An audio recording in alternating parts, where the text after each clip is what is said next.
আসসালামু আলাইকুম। আজকে আমি ফুটন্ত দুধের মধ্যে বেসন দিয়ে সুস্বাদু একটা নতুন রেসিপি করে দেখাবো। এই রেসিপি দেখতে যেমন লোভনীয়, খেতে কিন্তু অনেক টেস্টি হবে আর খুবই কম সময়ে কম উপকরণ দিয়ে ঝটপট বানিয়ে দেখাবো। তাহলে চলুন রেসিপি শুরু করি। প্রথমে চুলে একটা প্যান বসে দিয়েছি আর প্যানটা ভালোভাবে গরম হয়ে গেছে। এখন দিয়ে দিচ্ছি ঘি 2 টেবিল চামচ। ঘি যখন গরম হয়ে যাবে তখন আমি এর মধ্যে দিয়ে দিচ্ছি বেসন। এখানে 1 কাপ বেসন নিয়েছি, দিয়ে দিচ্ছি। দিয়ে হালকা আঁচে নেড়েচেড়ে ভেজে নেব। একদম চুলার আঁচ লো আঁচে রেখে ভেজে নিতে হবে। খেয়াল রাখতে হবে পুড়িয়ে যেন না যায়। আর সুজি দিয়ে দিলাম 1/2 কাপ। এখন আমি নেড়েচেড়ে ভেজে নেব কালার চেঞ্জ হয়ে আসা পর্যন্ত। ভালো করে ভেজে নিলে কাঁচা গন্ধ থাকে না, খেতে ভালো লাগে। দেখুন কালারটা অনেকটাই চেঞ্জ হয়ে আসছে আর সুন্দর ফ্লেভার পাওয়া যাচ্ছে। এখন আমি এরকম কালার হয়ে আসলে চুলা থেকে নামিয়ে নিচ্ছি। একটা বাটিতে ঢেলে এক সাইডে রেখে দিচ্ছি। আবারও চুলায় প্যান বসিয়ে দিয়ে দিচ্ছি লিকুইড দুধ। এখানে 1.5 কাপ লিকুইড দুধ দিয়ে দিচ্ছি। দুধ আগে জাল করে নিয়েছি। 1.5 কাপ দিয়ে দিলাম আর দিয়ে দিচ্ছি এলাচের গুঁড়া সামান্য পরিমাণে, তাহলে সুন্দর ফ্লেভার পাওয়া যাবে, খেতে ভালো লাগবে। এখন আমি নেড়েচেড়ে জাল করে বলক তুলে নিব। ভালোভাবে বলক তুলে নিতে হবে। বলক উঠে আসলে আমি চুলার আঁচ একদম লো আঁচে করে রেখে ভাজা বেসনগুলো দিয়ে দেব। দিয়ে আমি অনবরত নাড়তে থাকবো আর চুলার আঁচ এই সময় লো আঁচে রাখতে হবে, তাছাড়া দলা পেকে যাবে। দিয়ে ভালো করে নেড়েচেড়ে শক্ত করে নিব। খুবই মজার এই ডেজার্টটি আপনারা বাড়িতে অবশ্যই ট্রাই করবেন। তারপরে দিয়ে দিচ্ছি চিনি। এখানে আমি লাল চিনি দিয়ে দিলাম 1/2 কাপ। চিনি যে যার স্বাদ অনুযায়ী অ্যাড করে নেবেন। এখন আমি ভালো করে নেড়েচেড়ে নিব।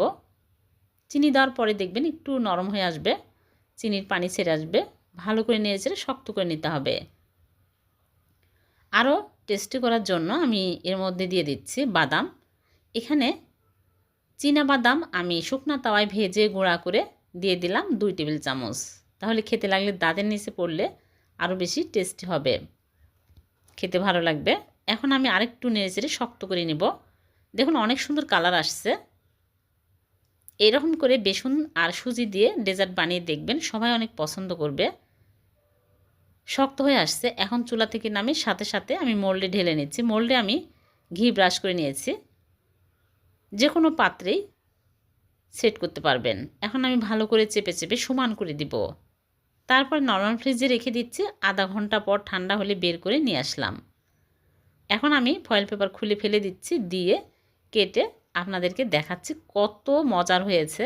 এভাবে বেসন আর সুজি দিয়ে ডেজার্ট তৈরি করলে এতটাই টেস্টি হবে আপনারা ভাবতেও পারবেন না। অনেক টেস্টি হবে আর খুবই সহজ বানানো, ঝটপট কম উপকরণ দিয়ে বানিয়ে নেওয়া যায়। পরিবেশন করে নিলাম। আপনারা বাড়িতে অবশ্যই ট্রাই করবেন আর ভালো লাগলে লাইক কমেন্ট শেয়ার করবেন।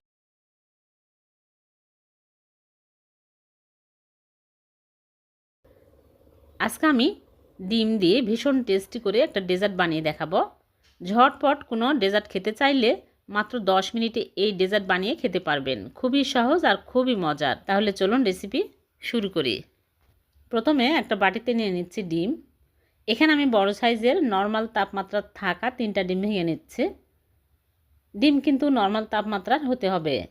এখানে আমি 3টা ডিম নিয়ে নিচ্ছি। আপনারা চাইলে আর বেশি ডিম নিতে পারেন, কিন্তু 3টা ডিম দিয়েই অনেকগুলো হবে। স্বাদ মতো লবণ দিয়ে দিলাম। এখন ভালো করে ফেটিয়ে নিচ্ছি। ডিমের যেন লাঞ্চ না থাকে, ভালো করে ফেটিয়ে নিতে হবে। তারপরে এখানে আমি নিয়েছি চিনি। 2 টেবিল চামচ চিনি দিয়ে দিচ্ছি। চিনি আপনারা আপনাদের স্বাদ অনুযায়ী দিয়ে নেবেন। আমি এখানে কমই চিনি দিলাম। চিনি গলে আসা পর্যন্ত ভালো করে ফেটিয়ে নিতে হবে। আর এলাচের গুঁড়া 1/2 চামচ দিয়ে দিচ্ছি যেন ডিমের গন্ধ না লাগে।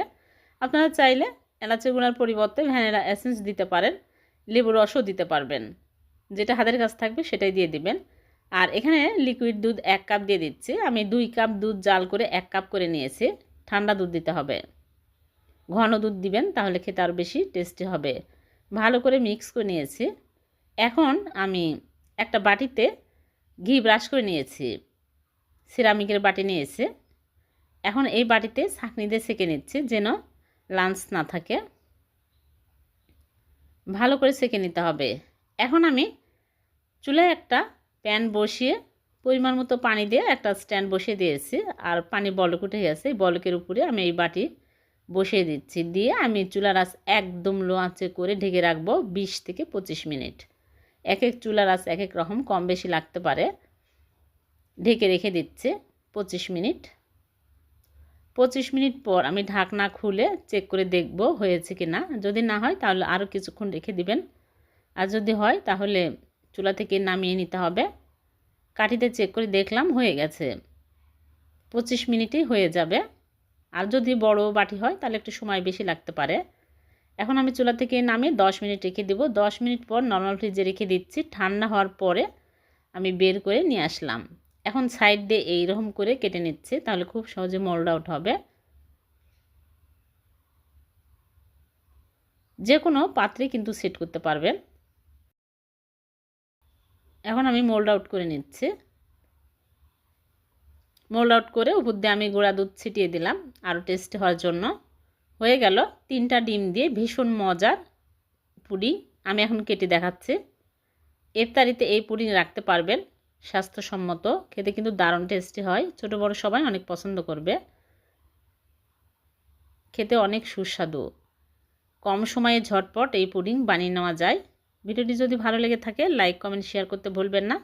আবারও দেখা হবে এরকম নতুন কোনো রেসিপিতে। সে পর্যন্ত ভালো থাকবেন, সুস্থ থাকবেন। আল্লাহ হাফেজ।